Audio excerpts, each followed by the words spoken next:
جی السلام علیکم۔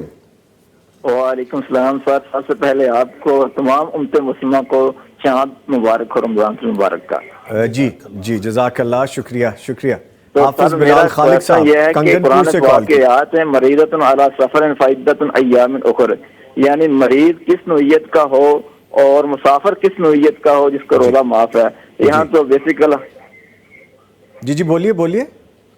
بیسیکل لوگ ویسے تھوڑا سا سفر ہو، چند کلومیٹر کا سفر ہو تو روزہ چھوڑ دیتے ہیں، اور بخار وغیرہ ہو تو میڈیسن یعنی چھوٹی چھوٹی بیماری پہ روزہ چھوڑ دیتے ہیں۔ تو یہ کس نوعیت کا ہے سر؟ اپنے قرآن نے کس نوعیت کی اجازت دی ہے یہ؟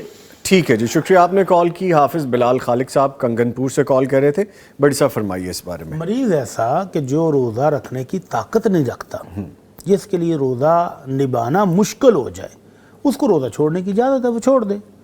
اور سفر ایسا سفر ہو جس کو واقعی شریعت نے مسافت شمار کیا ہے، تو اس مسافت پر اگر وہ سفر کرتا ہے اس کو روزہ چھوڑنے کی اجازت ہے۔ لیکن جس طرح کے بھائی صاحب بات معقول ہے کہ آج کل جس طرح کا سفر ہے، مثلا شریعت نے سفر رکھا ہے 20 سے 21 کلومیٹر، اپنے شہر سے باہر نکلے 21 کلومیٹر تک تو آپ سفر میں قصر کر سکتے ہیں، لیکن اگر روزہ آپ چھوڑیں گے تو 20-21 کلومیٹر تو آج کل کی گاڑیوں میں، ایئر کنڈیشن گاڑیوں میں کوئی سفر شمار ہی نہیں ہم تو ہوتا۔ کافی سفر طے کر کے آتے ہیں ڈیلی ماشاءاللہ۔ ہاں جی، تو اتنا سفر تو معمولی ہے۔ ٹھیک ہے، تو اللہ رب العزت نے جہاں ان سب کو روزہ چھوڑنے کی اجازت دی ہے نا، وہاں آیت کا آخر بھائی نے نہیں پڑھا ہے۔ جی اللہ تعالیٰ کہتے ہیں وَعَلَى الَّذِينَ يُطِيقُونَهُ فِدْيَةٌ طَعَامُ مسکین، جو روزہ مشکل پا رہے ہیں نا، روزہ نہیں رکھ پا رہے، بیمار ہو، مسافر ہے، دودھ پلانے والی مائیں ہیں، پریگننٹ خواتین ہیں، روزے کی ان کو مشقت ہو رہی ہے، برداشت سے باہر ہو رہا ہے، تو وہ روزہ چھوڑ دیں۔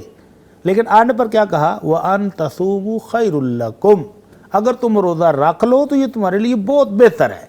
ٹھیک ہے، تو یہ جو معمولی سا سفر ہے 10 20 25 30 کلومیٹر، بلکہ 60 70 کلومیٹر بھی آج کل کی ایسی گاڑی اگر اپنی گاڑی پہ جا رہے ہیں تو یہ تو کوئی سفر نہیں ہے۔ تو اگر آپ روزہ رکھیں تو یہ بہت بہترین ہے۔ لیکن اگر آپ 70 80 100 200 کلومیٹر سفر پر جا رہے ہیں اور روزہ چھوڑنا چاہتے ہیں تو اللہ نے آپ کو رخصت دی ہے، آپ چھوڑ بھی سکتے ہیں۔